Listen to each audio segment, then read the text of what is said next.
Hello everyone, thank you for taking the time to read my story. Today, I want to share with you how I discovered that my fiancé was cheating on me just weeks before our scheduled wedding. I'm a 35-year-old man, and my fiancé, a 33-year-old woman, and I were engaged for 3 years. We initially met during our college days, where we were more like acquaintances than close friends. It wasn't until after college, while I was working on Wall Street, that we reconnected at a friend's party and eventually started dating. After 2 years together, I felt it was the right time to make our relationship official, and I proposed to her. At the time, everything seemed perfect. We were living together, planning our wedding set for June, and I believed we were ready for this next chapter in our lives. However, signs started emerging that something might be wrong. My fiancé began acting differently, making excuses whenever I tried to get close to her. Intimacy between us decreased, and she attributed it to stress from wedding preparations. Concerned but trusting her explanation, I discussed the situation with friends who shared their experiences of similar pre-wedding jitters. This reassured me for a while, but I couldn't shake the feeling that something was off. Despite my desire to help with wedding preparations, a demanding work project occupied much of my time. My best friend, who was also my best man, stepped in to assist my fiancé with wedding preparations during this challenging period. He had recently gone through a tough breakup, and helping with the wedding plans provided a welcome distraction. Little did I know that this friendship would later contribute to the unraveling of my relationship. As the wedding date approached, my fiancé's behavior became increasingly suspicious. She changed her phone passcode, citing the need to keep her wedding dress a surprise. While seemingly minor, this raised concerns in my mind, as we had always been open about sharing passcodes. Another incident occurred when her best friend called, unable to reach her for a dress-fitting appointment, contradicting my fiancé's claim that it happened the day before. My suspicions deepened, prompting me to investigate further. One Sunday, when my fiancé was supposed to be at a dress fitting, her phone, left unattended, received numerous notifications. Unable to unlock it with my face, I entered her passcode, only to find she had changed it. Her explanation seemed plausible at the time, but it added to the growing list of doubts. With mounting uncertainty, I decided to follow her discreetly, hoping to uncover the truth. However, the initial days revealed nothing unusual, and my friends dismissed my concerns.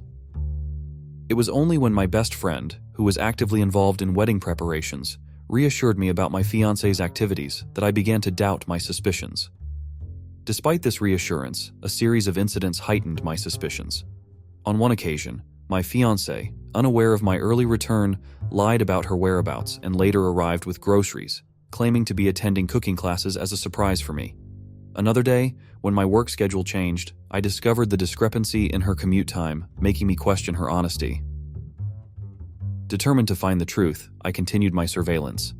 One day, I received an unexpected call from my best friend, inquiring about my well-being. Sensing an opportunity to confide in someone, I shared my fiancé's lies about the dress fitting. His dismissive response initially alleviated my concerns. However, my suspicions persisted, leading me to follow my fiancé more closely. After days of routine observations, I received a call from our jeweler, revealing my fiancé's failure to provide her ring size. This triggered further doubts. Later, during a phone call with her, I overheard loud Spanish music, the same music I had heard while talking to my best friend. A subsequent call to him confirmed they were together, adding another layer of betrayal. Armed with this newfound knowledge, I decided to confront them publicly during what was supposed to be our bachelor party. I orchestrated a speech, praising my fiancé and my best friend, only to reveal a projected image exposing their infidelity. The revelation shocked our families and friends, leading to the cancellation of the wedding. In the aftermath, I severed all ties with my ex-fiancé and ex-best friend. The pain of betrayal lingered, but with time, therapy, and the support of friends and family, I found healing. I focused on my career, eventually earning a promotion. Despite initial reservations, I cautiously embraced a new relationship, taking things slow and learning to trust again. As I moved forward, I discovered that my ex-fiancé and ex-best friend faced their own consequences. They began dating shortly after our breakup, but encountered public scrutiny, leading to further relationship troubles. Eventually, my ex-best friend cheated on her, leading to their breakup. 2 years later, I can reflect on the lessons learned from this painful experience. While the scars remain, I have emerged stronger, prioritizing my well-being and choosing to surround myself with genuine connections. The journey to healing was arduous, but it paved the way for personal growth, resilience, and a newfound appreciation for authenticity in relationships. I detest the habitual manner in which she responds to my queries, an incessant habit that remains unchanged, regardless of the nature of the question or its corresponding answer. Megan, my wife, has mastered the art of countering every inquiry with yet another question. It has become a vexing routine, an aggravating dance of linguistic evasion that she performs with unwavering consistency. No matter the subject, be it the mundane topic of our dinner menu or the placement of a mirror chair, my inquiries are met with her habitual interrogative retort. Megan, what are we having for dinner? I ask, only to receive her counter question, does it look like what I made?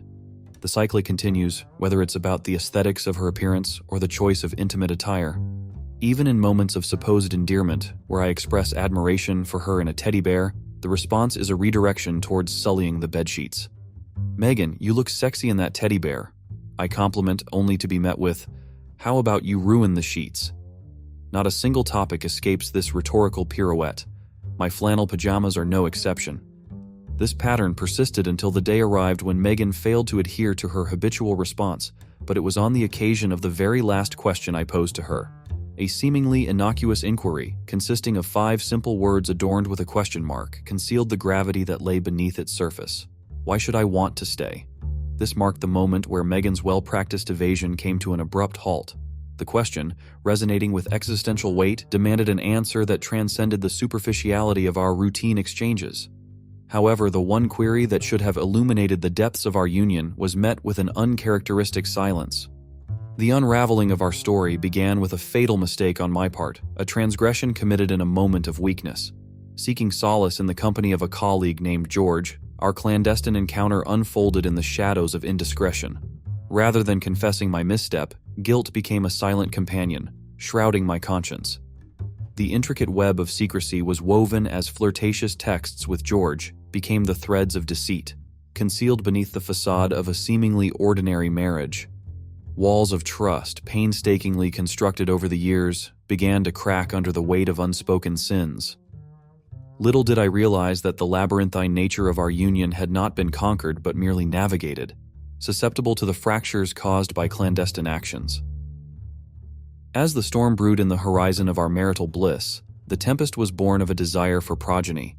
The seemingly innocuous topic of starting a family erupted into a heated argument, leading to a catastrophic revelation. In a moment of emotional turmoil, Megan disclosed a truth that shattered the foundations of our union, the revelation that I was infertile. A colleague, George, emerged as a temporary salve for my emotional wounds. In the shadows of inebriation, a kiss was exchanged, a flicker of desire in a moment of weakness. Little did I realize that this clandestine act would unfurl a torrent of consequences, tearing through the delicate fabric of our union. Guilt, like an invisible shroud, wrapped itself around my conscience, a constant companion in the days that followed. Rather than confessing my transgressions, I chose the path of secrecy, a treacherous road paved with deceit. Flirtatious texts with George became the whispers of my duplicity, a secret hidden in plain sight. The walls of trust, painstakingly built over the years, began to crack under the weight of my unspoken sins. Little did I realize that the web of lies, no matter how intricately spun, would inevitably unravel, exposing the fragile nature of my reality. The revelation of my infertility, initially a revelation used to justify my indiscretions, became the catalyst for the disintegration of our shared reality. Megan, grappling with the weight of my betrayal and the emotional chasm that had emerged between us, sought solace in the arms of another, my brother, Carlton. As the narrative unfolded, the inexorable progression of time revealed the depth of Megan's deception. From our seemingly idyllic honeymoon to the arduous yet fulfilling years that followed, life was a paradox of joy and hardship. 3 children, Tommy, Jessica, and Paul, became the anchors of our shared existence. Yet beneath the surface lurked the corrosive effects of lies. Our 25th year together, meant to be a celebration of endurance and commitment, became the stage for a tragic revelation. Paul, our youngest, faced a life-threatening accident, unveiling a crisis that would expose not only the fragility of life, but also the fissures in our ostensibly solid foundation. In the crucible of the hospital, where the fragility of life confronted us, The truth emerged like a specter. Paul was not my biological son. The revelation struck like a thunderbolt, leaving me reeling with disbelief. Megan's clandestine affair with Carlton, unbeknownst to me for over 2 decades, shattered the semblance of family that had sustained me. In that moment of crisis, faced with the prospect of losing a son, Megan's plea for her father, Paul's biological grandfather, to save him felt like a cruel joke. The doctor's revelation, confirming the need for a kidney donor, unraveled the twisted tapestry of our lives. Megan, with a cryptic look, acknowledged a truth that had eluded me for years. Betrayal, like an insidious poison, seeped into my veins. The foundations of trust crumbled, and I, a helpless spectator, confronted the repercussions of choices made in shadows. Megan, Carlton, and the doctor became the architects of my despair, weaving a narrative that defied comprehension. In the wake of this revelation, the lines between family and stranger blurred. Carlton, my brother, was revealed not only as the betrayer, but also as the biological father of the children I had raised as my own. Megan, the orchestrator of this familial tragedy, faced a reckoning that extended beyond the confines of our shattered marriage. The subsequent days were a tumultuous whirlwind of confrontations, confessions, and irreversible decisions. Jessica, Tommy, and Paul, each grappling with their newfound identities, underwent DNA testing to ascertain the extent of the deception. The results, a mosaic of familial connections, painted a painful truth: only Jessica shared my blood. As the revelation unfolded, so did the seams of our family. Divorce became an inevitability, a necessary but agonizing step toward liberation. In the courtroom, I sought not just the dissolution of a marriage, but a severance from the chains of deception. The demand for no alimony, no child support, was not an act of vindictiveness, but a refusal to finance the aftermath of betrayal. Megan, once my confidant and life partner, became a distant figure, tethered only by the shared responsibility of our children. The house, a symbol of erstwhile happiness, passed into Jessica's possession. I, unmoored from the constraints of marital obligations, faced the uncertainty of a new beginning. The aftermath of this familial implosion was marked by severed ties and shattered illusions. Friends, parents, and in-laws distanced themselves, leaving me to navigate the debris of a broken life. Megan's futile attempts at reconciliation echoed hollow promises, but my resolve remained unyielding. Abby, Carlton's wife, emerged as an unexpected ally in the tumultuous aftermath. Together, we plotted a strategic retreat, shielding ourselves from the impending ambush of familial expectations. The ensuing legal battles, demanding accountability from Carlton for years of unpaid child support, sought not just justice, but a reckoning for the complicit silence that had enabled this deception. A cruise, a temporary respite from the cacophony of familial strife, allowed time for wounds to heal and perspectives to shift. In the calm after the storm, a semblance of peace descended as Jessica, Tommy, and Paul grappled with the complex tapestry of their dual heritage. A decade hence, the scars of betrayal remain etched into the fabric of my existence. Remarried to Abby, I stand as a testament to resilience and the capacity for rebirth. The specters of Megan, Carlton, and the shattered illusions of family linger in the recesses of memory. But life, in its relentless forward march, carries me toward new horizons. As the echoes of familial pleas and regretful messages fade into the background, I embrace the present, grateful for the chance to redefine my narrative. The complex dance of love, betrayal, and forgiveness continues, a testament to the indomitable spirit that propels us forward, even in the wake of profound disillusionment.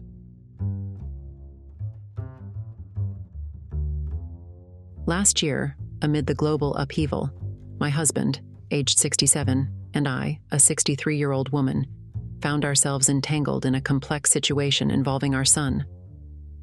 The saga began when his girlfriend became pregnant, prompting him to move in with roommates. Unhappy with the living arrangement, the roommates departed, and my son and his girlfriend struck a deal with the landlord to continue living there. However, financial challenges loomed large as his girlfriend struggled to secure employment, leading to the loss of my son's job a few months later. The consequences were dire. An eviction stained their record, and their credit plummeted due to a reliance on credit cards. Reluctantly, we opened our doors to them. My son, at the age of 38, had lived with us until he was 31, making the transition challenging. Yet, with impending parenthood, we embraced them into our home, setting clear expectations.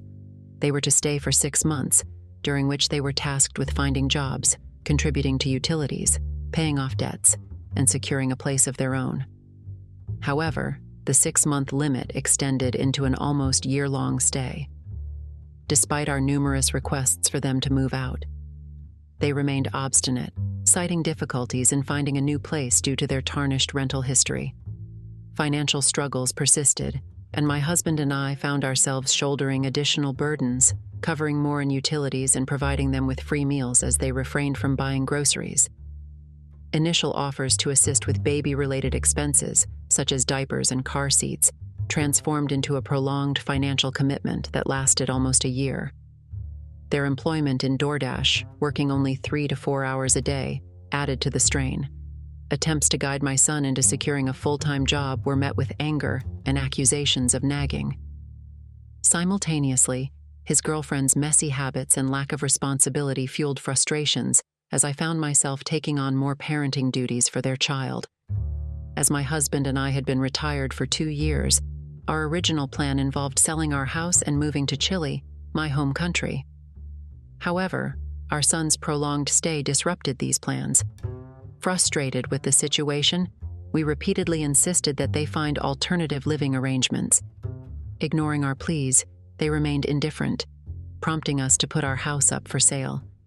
Initially, we had considered renovating the house before selling, but their refusal to grant us access to certain areas forced us to sell it as is.